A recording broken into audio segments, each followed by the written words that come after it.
Mon ex-femme a éclaté de rire quand je suis entré dans cette salle d'audience, et son petit ami, un ancien policier, a chuchoté, ce type n'est rien, assez fort pour que tout le monde l'entende, car ils avaient des photos truquées, de faux témoignages et 50 000 € de mon argent caché dans une société écran, mais c'est alors que la juge m'a reconnu, son visage a blêmi, sa main s'est figée sur son marteau et elle a murmuré des mots qui ont réduit la salle entière au silence, et c'est à ce moment-là qu'ils ont réalisé qu'ils avaient commis une terrible erreur. Je m'appelle Christophe Blanchard, j'ai 45 ans et j'ai passé les 2 dernières décennies à construire des machines de précision dans la région lyonnaise tandis que ma femme se construisait une vie imaginaire avec un homme qui portait autrefois un insigne. J'aurais dû faire plus attention quand Stéphanie a commencé à aller à ses réunions de sécurité de quartier, j'aurais dû remarquer quand elle a arrêté de me demander comment s'était passée ma journée, j'aurais dû, c'est le langage du regret et je le parlais couramment jusqu'au moment où je suis entré dans ce tribunal. La porte semblait plus lourde qu'elle n'aurait dû l'être, peut-être était-ce le poids de ce que je savais être imminent, ou peut-être était-ce juste l'humidité de ce matin de septembre à Lyon, mais quoi qu'il en soit, j'ai avancé, mallette à la main, l'élastique à cheveux violets préféré de ma fille enroulé autour de mon poignet comme un talisman, et c'est là que je l'ai entendu, le rire de Stéphanie, pas celui authentique de notre vidéo de mariage, mais cette nouvelle version théâtrale qu'elle avait perfectionnée au cours de l'année passée, aiguë, performative, conçue pour blesser. Elle était assise 3 rangs derrière avec Jérôme Portier, son nouvel homme, l'ancien flic qui l'avait convaincu qu'une pension de retraite et un sourire rapide valaient la peine de jeter 2 enfants et un mariage. Jérôme s'est penché vers elle, assez près pour que son eau de Cologne se mélange probablement à son parfum dans un nuage nauséabond, et sa voix a porté assez loin pour dire ces 3 syllabes, c'est un rien, c'est tout ce qu'il a fallu pour que Stéphanie rie encore, plus fort. Cette fois, et que les têtes se tournent, sa sœur Jeanne a eu un sourire narquois et le copain de Jérôme, un collègue du commissariat, a hoché la tête comme s'il venait de confirmer la chute d'une blague qu'il préparait depuis des mois. J'ai continué à marcher, un pied devant l'autre, comme on nous l'a appris lors de mon service militaire il y a 25 ans, ne pas réagir, ne pas s'engager, juste avancer avec détermination. Mon avocate, maître Éléonore Winter, était assise à la table de la défense, 70 ans et plus vive que la plupart des avocats de la moitié de son âge, elle a levé les yeux vers moi, le regard stable, et a fait un très léger signe de tête, puis quelque chose a changé lorsque la juge Rebecca Sorel est entrée de son cabinet. Elle arrangeait des papiers, à moitié concentrée sur le rôle d'audience, quand elle a levé les yeux et m'a vu, la couleur a quitté son visage comme si quelqu'un avait ouvert une valve, sa main s'est figée à mi-chemin de son marteau, sa bouche s'est entr'ouverte puis refermée et elle a dit, est-ce vraiment lui, à peine plus aucun murmure, mais l'acoustique de la salle d'audience l'a porté comme si elle avait crié, la salle s'est figée, le rire de Stéphanie est mort dans sa gorge, le sourire narquois de Jérôme a vacillé, même la greffière a arrêté de taper, les doigts suspendus au-dessus des touches comme si elle avait oublié la suite.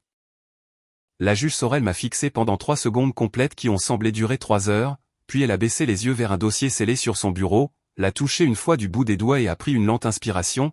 Éléonore s'est penchée vers moi sans quitter la juge des yeux et a chuchoté, ça, c'est exactement ce qu'on voulait. Je me suis assis, j'ai posé ma mallette au sol et j'ai croisé les mains. Stéphanie chuchotait urgemment à Jérôme maintenant, le visage crispé par la confusion, il a haussé les épaules mais son assurance s'était évaporée comme la rosée du matin, la juge s'est raclé la gorge et a dit, commençons. Les papiers du divorce sont arrivés un jeudi, je m'en souviens parce que les jeudis étaient toujours mes longues journées à l'usine et j'étais rentré vers 21h pour trouver l'enveloppe coincée dans la porte d'entrée comme un couteau entre les côtes. Stéphanie était partie tôt ce matin-là sans dire où elle allait, à bien y penser, elle faisait ça souvent. Je me suis assis à la table de la cuisine, celle que nous avions achetée dans une brocante il y a 15 ans, et j'ai lu les 23 pages de la dissolution légale. Stéphanie Blanchard contre Christophe Blanchard, ce petit contre m'a fait quelque chose, nous étions censés être partenaires et maintenant nous étions adversaires. Elle avait déjà déménagé la moitié de ses vêtements, je n'avais rien remarqué jusqu'à ce moment-là, debout dans notre chambre, fixant les cintres vides comme s'ils étaient la preuve de quelque chose que j'avais été trop aveugle pour voir. Le comptoir de la salle de bain était plus propre que d'habitude, son bon parfum avait disparu, la photo de nous lors de notre lune de miel à Annecy avait été retournée face contre terre. J'ai déménagé 2 semaines plus tard, j'ai trouvé un T3 à Villeurbanne, le genre d'endroit où le propriétaire accepte encore les chèques et ne pose pas trop de questions, 2 chambres, une cuisine avec de l'électroménager datant de 1997 et un robinet qui goûtait constamment, je voulais le réparer mais je n'en ai jamais eu le temps. Certaines nuits je restais éveillé à écouter ce goutte-à-goutte régulier en me demandant si c'était ce à quoi ressemblerait le reste de ma vie, solitaire. Répétitif, une érosion lente. Julien, mon fils de 14 ans, est venu ce premier week-end, il a traversé l'appartement comme s'il visitait une scène de crime, les mains dans les poches, les épaules voûtées. Manon, ma fille de 8 ans, a demandé où était sa chambre, je lui ai dit qu'elle aurait la chambre et que je prendrais le canapé, elle a pleuré quand même. Maman a dit, tu voulais de l'espace, a lancé Julien sans me regarder, il se tenait près de la fenêtre, regardant les voitures passer dans la rue en bas, ce n'est pas exactement comme ça que ça s'est passé, ai-je dit prudemment, car il faut être prudent avec les enfants pendant un divorce.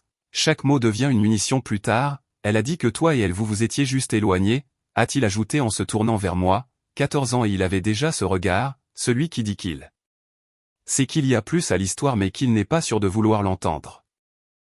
Je voulais lui dire la vérité, que sa mère voyait Jérôme Portier depuis au moins 6 mois avant de déposer la demande, que j'avais trouvé des SMS, des emails supprimés, des débits de cartes bancaires dans des restaurants où je n'étais jamais allé, mais on ne fait pas ça à ses enfants, pas encore, peut-être jamais, parfois les choses se compliquent, mon grand, ai-je dit à la place, mais toi et Manon, vous êtes ma priorité, toujours, il a hoché la tête mais n'avait pas l'air convaincu, cela m'a dérangé plus que les papiers du divorce, plus que l'appartement vide, plus que le message vocal suffisant de l'avocat de Stéphanie concernant la garde alternée, mon fils ne me croyait plus. C'est là que j'ai commencé à tenir des registres, chaque conversation, chaque retard, chaque fois que Stéphanie changeait le planning sans préavis, j'ai acheté un petit carnet, le genre avec la couverture noire et l'élastique, et j'ai tout noté, date, heure, ce qui a été dit, qui était là. Maître Vinter me dirait plus tard que ce carnet a tout sauvé, mais cette première nuit dans l'appartement, assis sur un canapé qui sentait la vie de quelqu'un d'autre, je pensais juste que je devenais fou. Il s'est avéré que j'étais le seul saint d'esprit qui restait. 3 mois après la séparation, j'ai commencé à remarquer des schémas, Stéphanie annulait mes week-ends avec les enfants à la dernière minute, toujours avec une excuse, Manon avait un anniversaire, Julien avait un devoir à rendre, le chien était malade alors que nous n'avions pas de chien, j'ai tout noté, chaque annulation, chaque excuse, chaque fois que le pick-up de Jérôme était garé dans mon allée pendant ce qui aurait dû être mon temps de garde, je prenais des photos depuis le bout de la rue, horodatée, plaque d'immatriculation, tout, je me sentais comme un détective dans ma propre vie. La percée est venue d'une source inattendue, Maria da Silva, notre nounou depuis 2 ans, m'a appelé un dimanche soir, sa voix était tendue, nerveuse, Monsieur Blanchard, je dois vous parler de quelque chose, a-t-elle dit, Maria était d'origine portugaise, 30 ans, elle étudiait le droit à l'université Lyon 3, une femme intelligente, trop intelligente pour ne pas voir ce qui se passait dans cette maison, nous nous sommes rencontrés dans un café rue de la République, elle a apporté un petit appareil d'enregistrement, le genre qu'on peut acheter dans n'importe quel magasin d'électronique. J'ai enregistré certaines choses, a-t-elle dit en le faisant glisser sur la table, Madame Blanchard, elle ne le sait pas, mais j'ai vérifié, je peux enregistrer si je participe à la conversation pour me protéger, je fixais l'appareil comme s'il risquait d'exploser, qu'est-ce qu'il y a dessus, ai-je demandé, elle et Jérôme qui planifient des choses, de mauvaises choses, la main de Maria tremblait légèrement, il parle de vous comme si vous n'étiez rien, comme si vous n'existiez pas, et il prévoit de dire que vous êtes instable, que vous avez menacé Madame Blanchard, mon sang s'est glacé, je n'avais jamais menacé personne, je sais, c'est pour ça que je vous le dis, elle a poussé l'enregistreur plus près, il y a 5 enregistrements, des jours différents, elle m'a demandé de mentir, de signer une attestation disant que vous buviez autour des enfants, je lui ai dit non.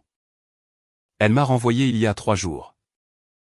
J'ai regardé cette femme qui avait pris soin de mes enfants, qui venait de perdre son travail parce qu'elle refusait de me détruire, et quelque chose a changé, ce n'était plus seulement à propos de moi, c'était à propos du genre d'homme que je voulais être, celui qui se laisse faire ou celui qui se lève, merci, ai-je dit, je ferai en sorte que ça compte, il y a autre chose, a dit Maria doucement, Jérôme, il a un tempérament violent, je l'ai vu attraper le bras de Julien une fois. Ça a laissé un bleu, Julien a dit qu'il était tombé mais je ne pense pas qu'il soit tombé, chaque muscle de mon corps s'est tendu, quand, il y a 2 semaines, j'ai pris une photo, elle m'a montré son téléphone, une image claire de marque de doigts sur le biceps de mon fils. J'ai tout copié, les enregistrements, la photo, chaque détail dont elle pouvait se souvenir, puis j'ai appelé Éléonore Vinter, nous devons nous voir, ai-je dit, ce soir, Éléonore vivait dans le Vieux-Lyon, dans un de ces vieux immeubles Renaissance qui tiennent debout depuis avant l'invention des voitures, elle a ouvert la porte en gilet et lunettes de lecture, a jeté un coup d'œil à mon visage et a dit, entrez, je vais faire du café.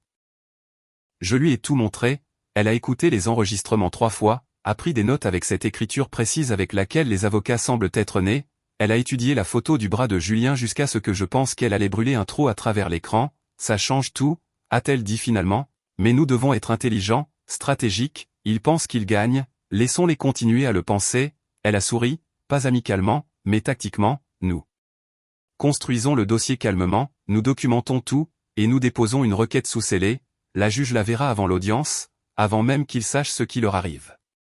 Éléonore a passé les 6 semaines suivantes à retourner ma vie dans tous les sens, chaque relevé bancaire, chaque email, chaque reçu, elle avait des contacts, des gens qui connaissaient des gens, le genre de réseau qu'on construit en 40 ans de barreau dans la même ville. Votre femme a déplacé de l'argent, a dit Éléonore lors d'une de nos réunions, nous étions assis dans son bureau entouré de cartons de dossiers qui semblaient se multiplier à chaque visite, de petits montants, 500 ici, 800 là, tout va vers une SARL enregistrée au nom de Jérôme Portier, pourquoi faire ? Ai-je demandé, c'est ce que nous allons découvrir, elle m'a tendu une impression, gestion ressources ligne bleue, déposée 4 mois avant que Stéphanie ne demande le divorce. Jérôme est le propriétaire unique, l'adresse est une boîte postale, une société écran très probablement, et s'ils y transfèrent des biens matrimoniaux sans divulgation, c'est de la fraude. Éléonore s'est adossée à sa chaise, de combien parle-t-on au total, 38 000 € jusqu'à présent, j'ai eu l'impression d'avoir reçu un coup de poing, 38 000 du compte joint avant qu'elle ne le clôture, puis encore 12 000 de son compte personnel, celui que vous pensiez être juste pour les dépenses du ménage. L'expression d'Éléonore n'a pas changé, elle avait vu pire, mais pour moi, c'était un coup de poignard enveloppé de trahison. J'ai passé le mois suivant à faire exactement ce qu'Éléonore me disait, j'ai vendu le bateau de pêche que je restaurais, je n'en avais pas besoin et je ne pouvais de toute façon pas payer le stockage, j'ai transféré mes parts de l'usine à mon associé, j'en ai gardé assez pour rester impliqué mais j'ai réduit mon exposition, Stéphanie voulait une cible, je me faisais plus petit, plus difficile à toucher. Chaque mardi et un week-end sur 2, je me présentais pour les enfants, toujours à l'heure, toujours préparé, j'emportais les goûters préférés de Manon, ces biscuits au chocolat qu'elle mangerait par paquet entier si je la laissais faire, j'allais au match de foot de Julien, même ceux à l'extérieur qui signifiaient conduire 2 heures aller-retour, Stéphanie arrivait en retard avec Jérôme, s'asseyant dans les gradins comme s'ils étaient propriétaires des lieux, Julien a commencé à me parler. Davantage, pas de grandes choses, juste des petits trucs, l'école, les amis, un jeu vidéo, mais un soir alors que je le déposais à la maison, il a dit quelque chose qui m'a fait m'arrêter, Jérôme n'est pas un type bien, papa, je me suis tourné vers lui, qu'est-ce que tu veux dire, crois-moi juste, il ne l'est pas, Julien est sorti de la voiture puis s'est repenché vers l'intérieur, maman ne le voit pas, mais moi si. Je voulais en demander plus mais il marchait déjà vers la maison, je suis resté assis là dans l'allée à le regarder partir et j'ai pris une décision, quoi qu'il en coûte, quel que soit le temps que ça prenne, j'allais sortir mes enfants de cette situation. Éléonore a déposé la requête sous scellé 2 semaines avant la date du tribunal, la juge Sorel l'a reçue directement avec toutes nos preuves, les enregistrements, les virements bancaires, la documentation de la SARL, la photo du bleu de Julien, tout, nous ne l'avons pas dit à l'avocat de Stéphanie, nous n'avions pas à le faire, maintenant on attend, a dit Éléonore, et on les laisse entrer au tribunal en pensant qu'ils ont déjà gagné, et si ça ne marche pas, ai-je demandé, elle m'a regardé par-dessus ses lunettes de lecture, Christophe, je fais ça depuis avant votre naissance, croyez-moi, ils sont sur le point de découvrir ce qui se passe quand on sous-estime un homme qui n'a plus rien à perdre et tout à défendre. L'avocat de Stéphanie, un type nommé maître Richard Paulin, est entré dans la salle d'audience comme s'il allait gagner un César, jeune, la trentaine, le genre d'avocat qui répète ses expressions devant le miroir, il avait une mallette en cuir qui coûtait probablement plus que mon loyer mensuel et un costume qui hurlait, je facture 400 € de l'heure, il a commencé avec des photos, des images de moi l'air épuisé, mal rasé, distrait, une de l'époque où l'usine avait licencié et où je travaillais 70 heures par semaine pour garder mon équipe employée, une autre de l'anniversaire de Manon quand Stéphanie avait changé la date sans me le dire et que j'étais arrivé avec un jour de retard, sans contexte je ressemblais à un fantôme hantant ma propre vie.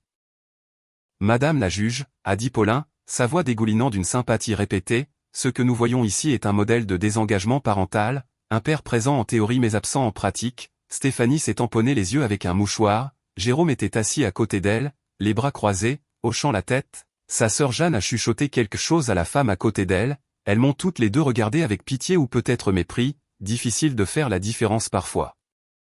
Puis sont venues les vidéos, des clips soigneusement montés de Manon faisant des caprices et de Julien l'air frustré, Stéphanie avait assemblé les pires moments, ajouté la voix de Jérôme en narration, voici ce qui arrive après qu'ils ont passé le week-end avec leur père, disait-il dans la vidéo, son ton suggérant que je les empoisonnais avec autre chose que de l'amour, Paulin l'a passé 2 fois pour les faits, les enfants reviennent émotionnellement dérégulés, a-t-il continué, madame. Blanchard a dû les inscrire à des séances de conseil pour traiter l'anxiété causée par la situation de vie instable de Monsieur Blanchard et son comportement imprévisible.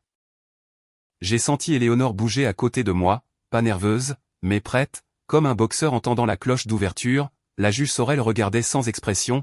Elle avait déjà vu le dossier scellé ce matin-là, je le savais parce qu'Éléonore l'avait confirmé avec le greffe. Sorel avait passé 40 minutes à examiner nos preuves avant même que ce cirque ne commence. Paulin a continué, de plus, Madame la juge, Monsieur Blanchard a montré un modèle de résistance à la coparentalité moderne, il refuse de communiquer via l'application approuvée par le tribunal, insiste sur des appels téléphoniques à des heures inappropriées et a remis en question à plusieurs reprises les décisions prises dans l'intérêt des enfants. Cette dernière partie était presque drôle, j'avais remis en question pourquoi Jérôme prenait des décisions médicales concernant mes enfants. Apparemment c'était inapproprié. Stéphanie a pris la barre, elle portait un blazer gris qui criait « Mère responsable », même si je ne l'avais jamais vu le porter ailleurs qu'au rendez-vous lié au tribunal. Son témoignage était fluide, répété, elle a parlé de comment j'étais devenu renfermé, comment j'avais cessé de m'investir dans la famille, comment elle avait tout essayé pour sauver le mariage avant d'abandonner. Je veux juste ce qu'il y a de mieux pour Julien et Manon, a-t-elle dit, la voix se brisant sur leur nom.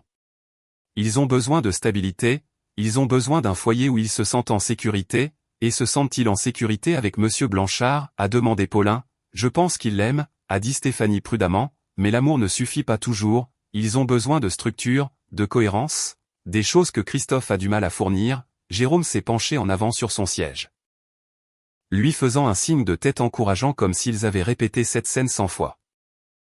Éléonore n'avait toujours pas bougé, elle restait assise là, stylo en main, prenant des notes occasionnelles, quand Paulin a terminé sa présentation avec emphase sur la protection des enfants innocents contre l'instabilité parentale, elle a simplement écrit un mot dans la marge de son bloc-notes, « J'ai vu d'où j'étais assis, showtime ».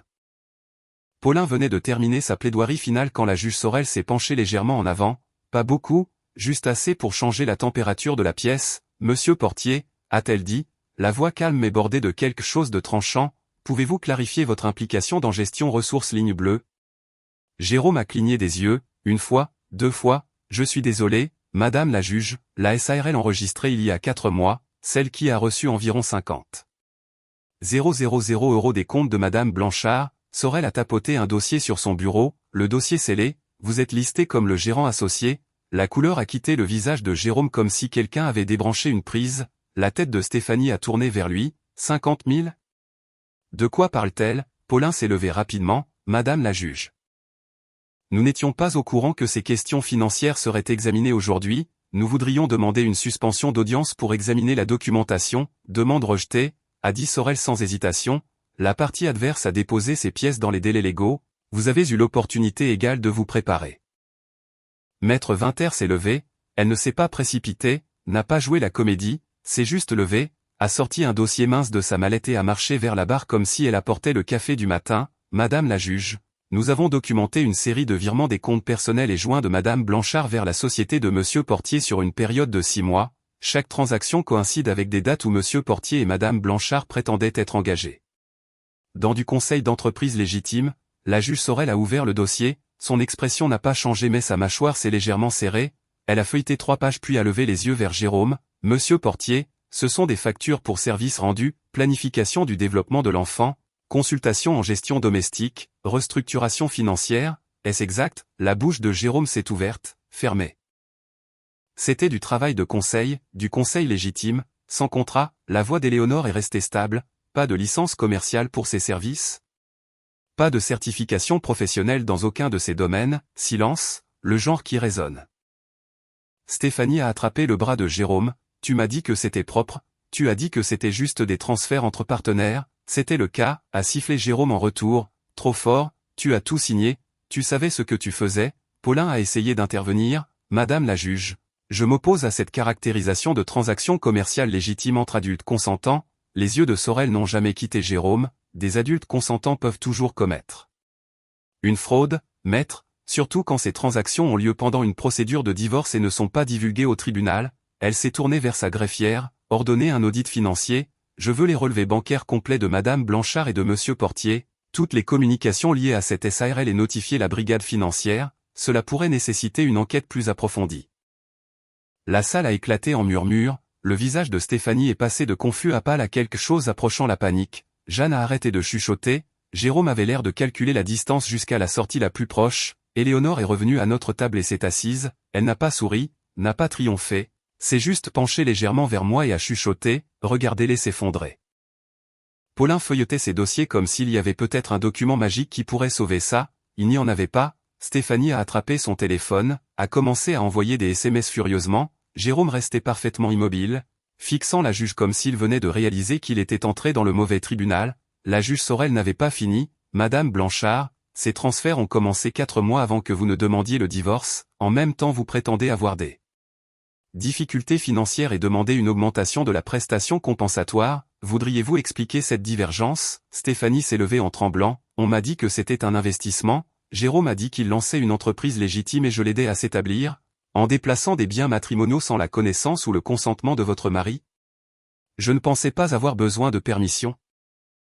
Nous étions séparés, vous avez déposé la demande 4 mois après que ces transferts ont commencé, a dit Sorel, la voix tranchante maintenant, ce qui signifie que c'était des biens communs, sujet à divulgation, sujet à partage, rien de tout cela n'a eu lieu. Les murs se refermaient, je pouvais le voir dans les yeux de Stéphanie au moment où elle a réalisé que ça ne se passait pas comme prévu, Éléonore s'est levée avec le genre de calme qui vient quand on sait qu'on a toutes les cartes en main, Madame la juge, nous aimerions appeler Maria da Silva à la barre, les portes de la salle d'audience se sont ouvertes et Maria est entrée, elle portait une robe bleu marine simple, les cheveux tirés en arrière, pas de bijoux sauf de petites boucles d'oreilles, elle ressemblait exactement à ce qu'elle était, une femme qui travaille et qui avait décidé que la vérité comptait plus que de garder son emploi. Les yeux de Stéphanie se sont écarquillés, elle a attrapé le bras de Paulin, a chuchoté quelque chose d'urgent, il a secoué la tête, l'air confus, il ne s'était pas attendu à ça, Maria a prêté serment, elle s'est assise, les mains croisées sur les genoux, le dos droit, la juge Sorel lui a fait un signe de tête encourageant, Mademoiselle da Silva, a commencé Éléonore, vous étiez employée par la famille Blanchard pendant environ 2 ans, est-ce exact? Oui, maître, j'étais la nounou de Julien et Manon, j'aidais aussi aux tâches ménagères, et quand votre emploi a-t-il pris fin? Il y a 3 semaines, Madame Blanchard m'a licencié, Éléonore s'est approchée de la barre, pouvez-vous dire au tribunal pourquoi elle vous a licencié? Maria a pris une respiration, elle m'a demandé de signer un document, une attestation. Ça disait que j'avais vu Monsieur Blanchard boire de l'alcool autour des enfants et se comporter de manière erratique, elle voulait que je témoigne de choses qui ne sont jamais arrivées, la salle d'audience s'est agitée, le visage de Stéphanie est devenu rouge vif, Jérôme a bougé sur son siège, et avez-vous signé ce document?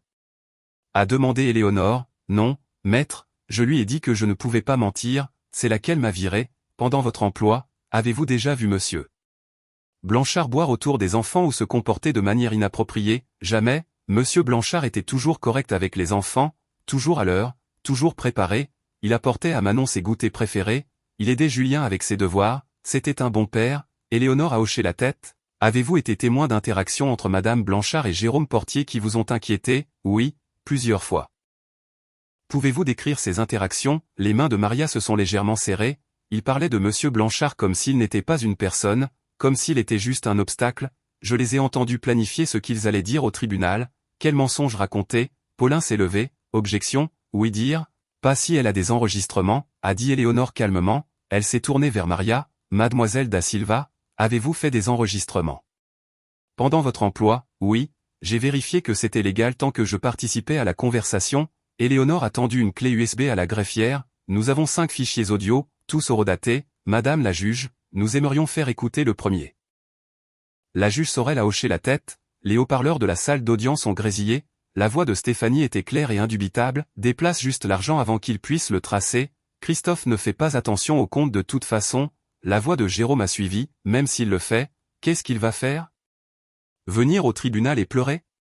Le juge va le manger tout cru, Stéphanie à nouveau, nous devons le faire passer pour instable, Maria, si nous avons besoin que tu écrives quelque chose, juste quelque chose de vague sur son comportement, tu ferais ça, clic, l'enregistrement s'est terminé.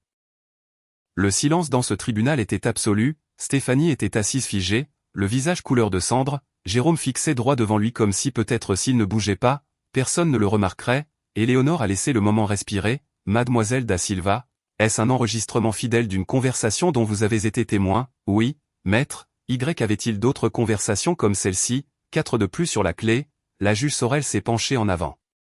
Mademoiselle da Silva, l'une ou l'autre des parties vous a-t-elle déjà demandé de fournir un faux témoignage? Maria a regardé directement Stéphanie. Oui, Madame la juge, Madame Blanchard l'a fait plusieurs fois. Paulin s'est levé si vite que sa chaise a grincé contre le sol. Madame la juge, nous devons aborder un conflit d'intérêts. Ma représentation de Madame Blanchard et de Monsieur Portier est devenue intenable étant donné la nature des preuves présentées. Jérôme s'est tourné pour le regarder. Qu'est-ce que vous dites? Je dis que vous avez besoin de votre propre avocat. La voix de Paulin avait perdu toute son assurance précédente. À partir de ce moment, je cesse de vous représenter. Monsieur Portier, vous ne pouvez pas faire ça, a dit Jérôme, la voix montant. Nous avions un accord. Cet accord n'incluait pas une conspiration criminelle potentielle. Paulin a regardé Stéphanie. Madame Blanchard, je vous recommande fortement de considérer votre position avec soin avant de continuer. Stéphanie s'est levée, la voix brisée. Vous nous abandonnez maintenant, je me protège d'être complice de fraude, a dit Paulin platement. Jérôme a bondi sur ses pieds. C'est dingue, ces enregistrements sont sortis de leur contexte. Stéphanie, dis-leur que ce n'est pas ce que ça paraît. Stéphanie s'est retournée contre lui, son calme complètement brisé. Pas ce que ça paraît? Tu m'as dit que la SARL était légitime, tu as dit que déplacer l'argent était une planification intelligente, tu as dit que Christophe ne le découvrirait jamais, tu voulais le faire, a riposté Jérôme, ne fais pas comme si je t'avais forcé, tu as signé chaque chèque, tu savais exactement ce qui se passait, je t'ai fait confiance, la voix de Stéphanie a résonné sur les murs du tribunal, tu as dit que tu avais géré des situations comme ça avant, tu as dit que tu savais comment. Les tribunaux fonctionnaient, j'ai géré ça. C'est toi qui as gardé la nounou trop longtemps, c'est toi qui as été négligente. Le marteau de la juge Sorel est tombé lourdement, ça suffit. Asseyez-vous tous les deux et taisez-vous ou je vous fais l'expulser. Ils se sont assis mais les dégâts étaient faits, le front uni s'était effondré en ruine. Éléonore est restée debout, Madame la juge, étant donné l'aveu de Monsieur Portier qu'il a géré des situations comme ça avant, nous aimerions soumettre la preuve d'une plainte antérieure déposée contre lui en Isère. Une situation domestique impliquant une manipulation financière qui a été réglée discrètement mais reste dans les dossiers. Elle a tendu un autre document à la greffière. Monsieur Portier a un mode opératoire. Madame Blanchard est simplement sa dernière victime, bien que. Dans ce cas elle ait été une participante volontaire. Sorel a examiné le document, son expression durcissant à chaque ligne qu'elle lisait. Monsieur Portier, vous allez avoir besoin d'un avocat immédiatement. J'émets une ordonnance de protection effective aujourd'hui. Vous ne devez pas contacter Madame Blanchard, Monsieur Blanchard ou l'un des enfants Blanchard jusqu'à ce que cette affaire soit résolue. Jérôme a ouvert la bouche pour protester. Non, Sorel l'a coupé. Je réfère également toute cette affaire au bureau du procureur de la République. Ils décideront si des charges sont justifiées.